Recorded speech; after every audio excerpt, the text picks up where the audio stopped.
하나님이 그 아들을 세상에 보내신 것은 세상을 심판하려 하심이 아니요 그로 말미암아 세상이 구원을 받게 하려 하심이라. 요한복음 3장 17절 말씀. 아멘. 우리 같이 한번 암송해 볼까요? 시작. 하나님이 그 아들을 세상에 보내신 것은 세상을 심판하려 하심이 아니요 그로 말미암아 세상이 구원을 받게 하려 하심이라. 요한복음 13장 17절 말씀. 아멘. 오늘도 이 하루를 허락하신 하나님께 감사합니다. 어제 그제는 조금 날씨가 풀리는 것 같더니 갑자기 또 이제 좀 추워졌어요. 여러분들, 저도 어저께 이렇게 아침에 설교하면서 제 목소리가 이렇게 좀 듣기 거북하셨습니까? 혹시 저희 아버님이 연락이 와가지고 최 목사야, 비염 때문에 목소리가 듣기가 거북하니까 좀 관리 좀 잘해라. 그렇게 전화를 주셔가지고 어제 여기 밑에 안과도 다녀오고 그리고 이비인후과도 다녀오고 해서 좀 약도 좀 짓고 그랬는데요. 여러분, 일교차가 심한데 그리고 날씨가 추운데 이럴 때일수록 우리 아이들도 지금 다 무슨 노로바이러스니 수족구니 독감이니 지금 난리인데 하여튼 이럴수록 식사 잘 하시고 잠 잘 주무시고 체력 관리, 건강 관리에 더 많이 또 유의를 하시면 좋겠습니다. 여러분, 오늘 46장인데요. 오늘 본문이 이제 그 이집트로 그 요하난과 남은 자들이 이제 어떻든 하나님의 말씀에 불순종하고 이집트로 내려갔고 예레미야도 이집트로 함께 포로로 잡혀갔다라고 하고 사실은 지난주에 주일날 본문이 마치게 됐고 어제는 이제 그 바룩이라는 사람에 대해서 BC 605년에 하나님께서 바룩에게 하신 말씀을 기록하고 있는 본문 20년 전으로 되돌아갔다. 제가 어저께 말씀을 전했는데요. 자, 오늘 본문 46장부터 51장까지는 남유다 주변에 있는 9개국에 대한 하나님의 심판의 메시지가 기록되어 있는 본문입니다. 그래서 예레미야가 그 요한왕과 더불어 이집트로 내려간 다음에는 그 이후로 어떻게 됐는지는 성경이 함구하고 있어요. 그래서 오늘 본문 46장부터 51장까지는 남유다만 느부갓네살 바벨론에게 멸망당한 것이 아니라 그 주변에 있는 남유다를 상당히 못살게 굴고 괴롭혔던 이 9개국에 대한 각각의 하나님의 심판의 메시지가 선포되고 있는 본문이라고 보시면 되겠고 마지막 52장이거든요. 예레미야는 끝장이 52장에는 이제 예루살렘의 멸망을 다시 한번 회고하고 있는 그런 본문이라고 보시면 되겠습니다. 그래서 오늘 본문에 이 9개국 중에 첫 번째 나라에 대한 하나님의 심판의 메시지 어느 나라입니까? 애굽에 대한 심판이다. 오늘 큐티 제목이 애굽이라고 이렇게 기록이 되어 있죠. 이 주변의 9개국에 대한 하나님의 심판의 메시지를 우리가 이제 오늘부터 쭉 살펴볼 텐데 여러분 저 보셔요. 보통 이렇게 심판의 메시지를 우리가 묵상을 하게 되면 이게 마음이 좋으세요? 아니면 좀 힘드세요? 저는 되게 힘들더라고요. 망할 것이다. 다 죽을 것이다. 다 멸망할 것이다. 그러니까 이제 사실은 예레미야 후반 2부 이 46장 이하로는 설교도 사실은 목사들도 잘 안 하고 성도들도 이렇게 정해진 루틴에 따라서 큐티하지 않으면 통독이나 묵상하기가 참 어려운 본문이죠. 그죠? 그런데 제가 계속해서 주일부터 어제 오늘까지 우리 성도님들과 말씀을 나누면서 강조한 메시지가 무엇입니까? 하나님의 심판의 메시지를 듣기 싫은 메시지로 받을 필요가 없다는 거예요. 왜요? 하나님의 심판의 메시지는 뒤집어서 이야기하면 하나님의 간절한 부탁이요 당부요 부르짖음이라는 거예요. 돌아와라. 거기 아니다. 내가 너를 사랑한다. 나는 너를 포기하지 않는다. 이런 메시지라는 것입니다. 그러니까 오늘부터 우리가 51장까지 각 9개국에 대한 하나님의 심판의 메시지를 들을 때 그냥 2500년 전에 그렇게 말씀이 선포되고 그 말씀대로 그냥 그 주변에 있는 9개국이 다 그냥 폭삭 망했나 보다. 그러고 끝날 일도 아니고, 그리고 그 내용을 보면 죽을 것이다, 망할 것이다, 멸망할 것이다, 심판받을 것이다. 그런 그냥 듣기 싫은 메시지만 계속 전달된다고 해서 우리가 우리의 마음에 어떤 부정적인 에너지로, 부정적 감정으로 그 말씀을 취할 것도 아니라는 것입니다. 이것은 하나님의 간절한 부르짖으며, 이것은 간절한 하나님이 우리에 대한 간절한 돌아오라라는 사인이라는 거예요. 그래서 우리가 이렇게 심판의 메시지를 묵상할 때에 이것이 저주의 선포가 아니고 이것이 변장된 축복의 메시지다 라는 것을 우리가 꼭 유념하고 46장부터 묵상하면 좋겠어요. 그런가 하면 두 번째로, 이런 심판의 메시지를 쭉 묵상하면서 우리가 기억해야 될 것이 뭐냐, 주님이 다시 오시는 심판의 날이 곧 우리에게도 올 것이라는 것을 기억한다는 것입니다. 기억해야 한다는 거예요. 여러분, 이런 심판의 메시지를 묵상하면서 우리가 무엇을 결단하고 다시 한번 마음에 어떤 영적 나사를 조여야 되냐면,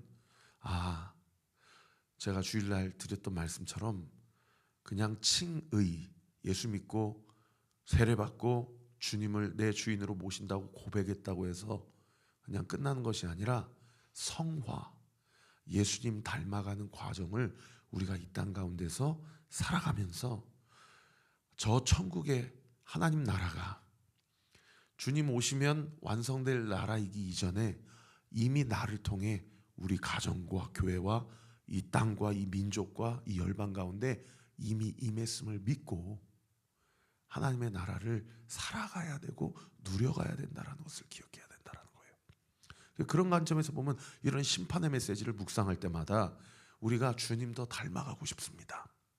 그리고 거룩하고 구별된 삶을 살겠습니다. 그리고 형제를 용서하는 삶을 살겠습니다. 그리고 더 나아가 이웃을 사랑하는 실천을 하겠습니다. 이런 심판의 메시지를 들을 때마다 이런 방향성으로 이 말씀을 적용하고 실천한다면 그것은 정말 100점짜리 성도의 말씀에 대한 태도와 적용이라고 이해해 주시면 좋겠습니다.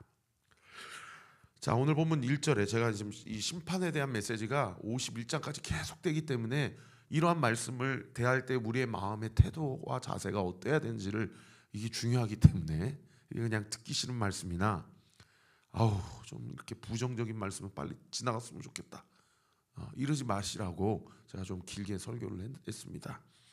자, 1절에 보시면은 이방 나라들에 대하여 선지자 예레미야에게 임한 여호와의 말씀이라. 2절, 애굽에 관한 것이라. 곧 유다의 요시야 왕의 아들 여호야김 넷째 해에 유브라데 강가의 갈그미스에서 바벨론 느부갓네살 왕에게 패한 애굽 왕 바로 느고의 군대에 대한 말씀이다. 하나님의 말씀이 예레미야에게 임했는데 그 말씀의 대상이 누구에 대한 말씀이냐? 애굽 왕 바로 느고의 군대에 대한 말씀이라는 거예요. 근데 이 말씀이 언제 예레미야에게 임했냐면 요시야 왕의 아들 여호야김 넷째 해에 임했다는 겁니다.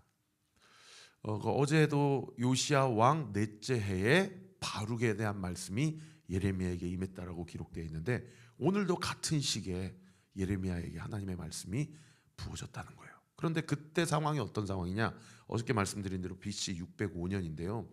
이 BC 605년은 고대 근동 지방의 패권을 결정하는 전쟁이 벌어졌던 해예요. 그 패권이 결정됐던 전쟁의 이름을 이 세계사 시간에 우리가 배우는데 갈그미스 전투라고 합니다. 이 갈그미스라는 곳은 이 오늘날로 얘기하는 시리아 위쪽, 북쪽, 그리고 터키의 동쪽을 이야기합니다. 유프라테스강 상류예요. 근데 여기서 BC 605년에 이 바벨론이 거의 아수르를 마지막으로 멸망시킨 전쟁이 갈그미스거든요. 그때 이 아수르가 자기들이 멸망당하게 생겼으니까 바벨론 왕 애굽 왕 바로 누구에게 우리 좀 도와줘서 우리가 연합해서 이 바벨론 느부갓네살 왕을 대적합시다.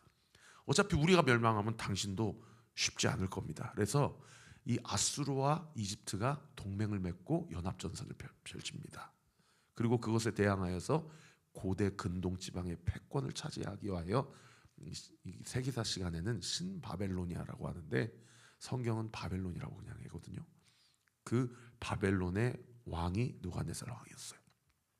근데 결과적으로 결론부터 말씀드리면 이 갈그미스 전투에서 이 아수르와 애굽이 대패를 하게 됩니다. 그리고 고대 근동 지방의 패권을 이 바벨론 느부갓네살 왕이 가져가게 되는 거죠. 그때 유다 왕이 누구였냐?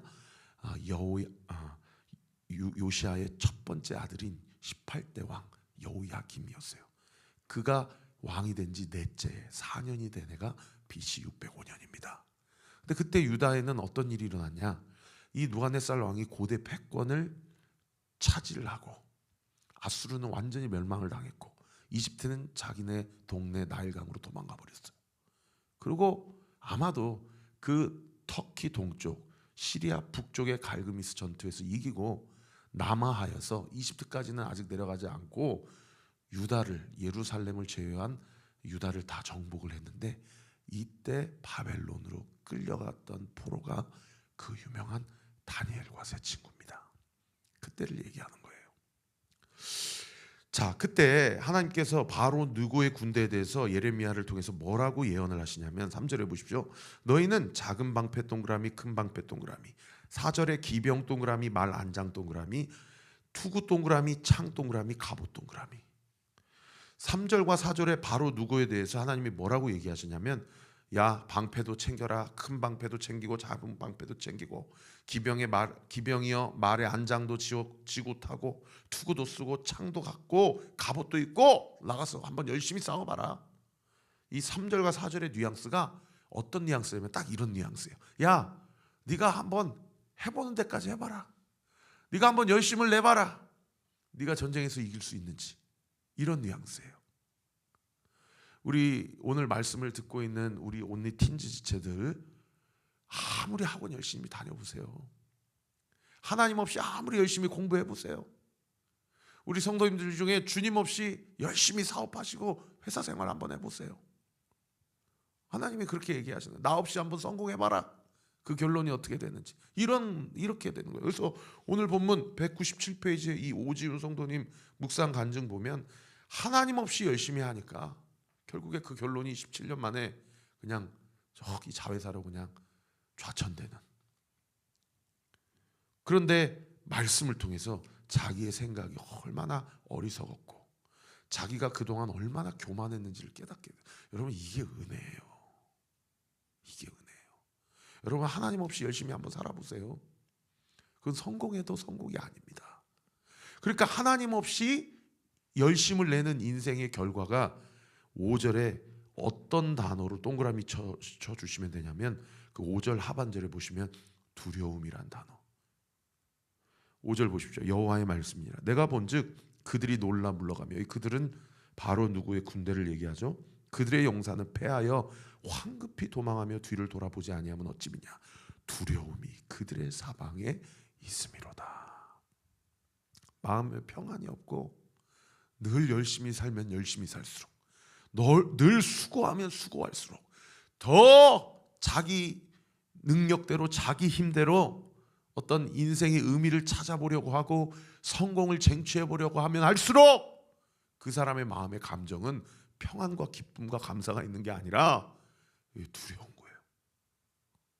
이렇게 살아서 무슨 의미가 있지? 이렇게 통장에 잔고가 많은들 무슨 의미가 있지? 6절에 보세요. 발이 빠른 자도 도망하지 못하고 용사도 피하지 못하고 그들이 다 북쪽 유브라데 강가에서 넘어지며 엎드러지도다. 7절 강에 물이 출렁임 같고 나일강에 푸르남 같은 자가 누구냐? 여러분 오늘 아침에 뉴스 보니까 세상에 일본 동쪽에 규모 7.6의 강진이 일어나가지고 일본 전역에 3m 이상의 쓰나미가 몰려올 것 같다고 그렇게 뉴스 속보가 뜨더라고요. 여러분 여기 7절에 보시면 출렁임, 불어남. 8절에 보세요. 애굽의 나일강이 불어남 같고 강물이 출렁임 같도다. 이게 다 뭐예요? 아무리 열심을 살아봐야 여러분 자기 인생 가운데 두려움 가운데 있으니까 이 잔잔하지가 않고 그야말로 그냥 바람잘 날 없는 거예요. 막 이리 출렁이고 저리 출렁이고 여기서 빵 터지고 저기서 빵 터지고 이런 일들이 우리 인생 가운데 하나님 없는 인생, 예수님 바라보지 않는 인생, 말씀 붙잡고 살아가지 않는 인생 늘 출렁이는 거예요. 출렁이는 거예요. 그러면서 뭐라고 얘기해요? 그 다음 구절에 보세요. 그가 이르되 8절 중반절입니다. 내가 일어나 땅을 덮어 성읍들과 그 주민을 멸할 것이라. 막 문제가 터지는데도 아니야. 내가 다 죽여버리면 돼. 내가 이 전쟁 승리로 이끌 거야. 이렇게 되뇌이는 거예요. 9절에 보세요. 말들아 달려라, 병거들아 정신없이 달려라, 용사여 나오라, 방패 잡은 구스 사람 구스 동그라미. 그 밑에 보세요. 도움말 함의 아들인 구스 자손이 거하던 지역으로, 애굽의 남쪽에 있는 곳, 오늘로 얘기하면 이디오피아를 얘기합니다. 그 다음 9절에 붓사람, 밑에 도움말 보세요. 붓의 후손이 살던 지역으로, 현재 리비아 지역을 가리킨다. 그 다음 9절 보세요. 활을 당기는 루딤 동그라미, 루딤 사람, 밑에 도움말에 보세요. 루딤 사람은 애굽의 영향권 아래에 있던 민족으로 추정된다. 아마 튀니지 정도 되지 않을까, 그렇게 학자들이 추정하더라고요. 그러니까 이 구스 사람, 붓 사람, 루딤 사람이여 나올지라. 지금 뭐라고 얘기해요? 자기는 지금 멸망당하고 있는지도 모르고 하나님이 그 전쟁에서 느부갓네살 왕을 통해서 아수르를 심판하고 애굽을 심판하신 것을 결정하신 것도 모르고 이집트 주변에 있는 붓 사람, 이디오피 사람, 리비아 사람, 튀니지 사람 다 동맹을 맺어가지고 아수르까지 연합 전선을 펼쳐서 이렇게 나가면, 이렇게 투구 쓰고 방패 가지고 칼 가지고 이렇게 기마병으로 나가면 이기겠지. 하나님 없는 인생 가운데 끊임없이 정답을 찾아가려고 하지 아니하고 번지수 제대로 찾아가려고 하지 아니하고 오히려 막 출렁이고 여기서 문제가 터지고 저기서 문제가 터지면 가장 지혜로운 사람이 어떤 사람이에요? 빨리 무릎 꿇고 하나님 앞에 회개하는 사람이에요.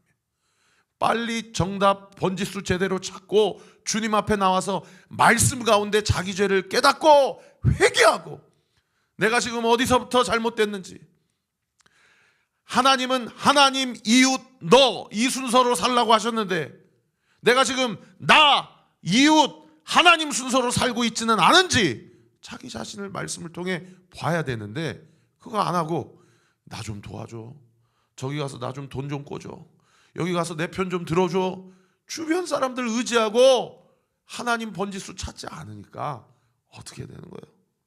10절을 보십시오. 그날은 주 만군의 여호와께서 그의 대적에게 원수 갚는 보복이리라. 여러분 이집트 군대를 하나님이 뭐라고 표현하셔요? 원수라고 표현해요. 내 원수다.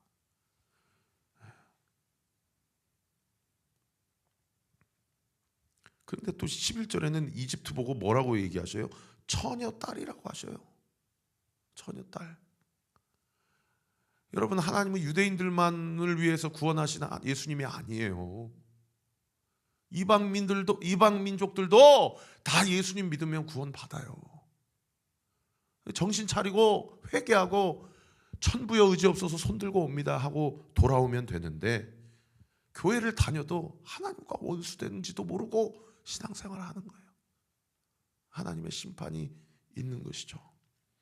원수 갚는 보복이라. 고다음 구절 보세요. 칼이 배부르게 삼키며 그들의 피를 넘치도록 마시리니 주 만군의 여호와께서 북쪽 유브라데 강가에서 희생제물을 받으실 것이미로다. 그들의 죄가 예수님의 십자가로 하나님께서 그 죄값을 돌리지 아니하시고 그들 스스로가 희생제물이 되어 하나님의 심판을 받게 되는 겁니다. 11절 처녀딸 애굽이여 길르앗으로 올라가서 유향을 취하라. 여러분이 길르앗은 유대 땅 동편 아닙니까? 그리고 길르앗의 특산품이 유향이었어요. 고대 근동사회에서 유향은 오늘날로 얘기하면 약국이에요. 약국. 거기 가서 약 사가지고 상처에 바르면 나았어요. 그런데 그 다음 구절 보세요. 네가 치료를 많이 받아도 효력이 없어 낫지 못하리라. 여러분, 참된 길르앗, 참된 유향은 누구셔요? 예수님이세요. 근데 예수님 안 가고 예수님 앞에 나아가지 아니하고 자꾸 그냥 자기 생각으로 치료를 받으려고 하니까 여러분, 표면적인 치료는 될란가 모르지만 본질적 영적 치료가 안 되는 거예요. 그때뿐인 거죠.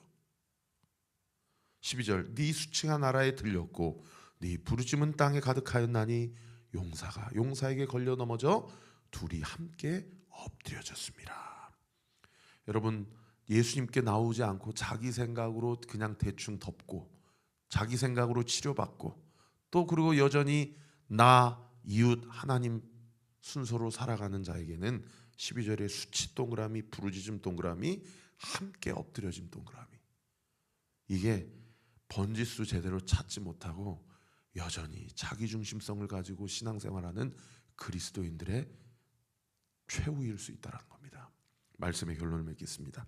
두 가지를 나눕니다. 첫 번째, 나는 내가 붙들고 있는 나의 열심, 내가 집중하고 있는 나의 문제, 거기에 지금 완전히 매달려서 함몰되어 살아가고 있지는 않은가. 여러분, 요즘에 여러분이 열심을 내고 있는 여러분의 열심은 무엇입니까? 여러분이 지금 붙잡고 있는, 여러분이 진단하고 있는 문제는 무엇입니까? 번지수를 잘 찾아가야 됩니다. 예수님 앞에 나오십시오. 예수님의 말씀을 들으십시오. 예수님이 뭐라고 말씀하시는지 들어보고 그 말씀 앞에 자기 죄를 고백하고 회개하고 말씀대로 반응해 보십시오. 그런가 하면 마지막 두 번째로 2500년 전의 갈그미스 전투는 오늘날 우리에게도 치루어지고 있는 매일의 영적 전쟁입니다. 여러분, 이 영적 전쟁 가운데 자기 열심, 자기 투구, 자기 기마병, 자기 방패로 나아가면 백전백패입니다. 그러나 우리의 대장 되신 예수 그리스도, 할렐루야, 우리가 아까 찬양한 것처럼 예수님은 나의 힘이시오, 나의 생명이시오, 나에게 힘 주시고 나에게 기쁨 되시는 주님이십니다. 우리가 나가면 백전백패지만 우리 대장 되신 예수님 앞세워서 나가면 백전백승인 줄 믿으시기를 우리 구주 예수 그리스도 이름으로 축원합니다. 기도하겠습니다.